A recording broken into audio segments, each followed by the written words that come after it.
Hey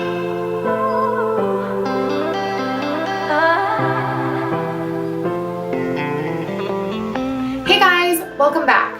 So, as you can see, I am dressed for spring, and that's because it has been so freaking freezing here in Alberta.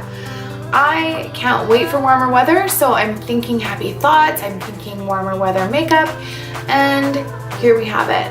Today I used the James Charles palette from Morphe, and I only used 2 brushes. That's right, just 2. I wanted to create something super simple that you could create at home, but it still looks super pretty and a little complicated.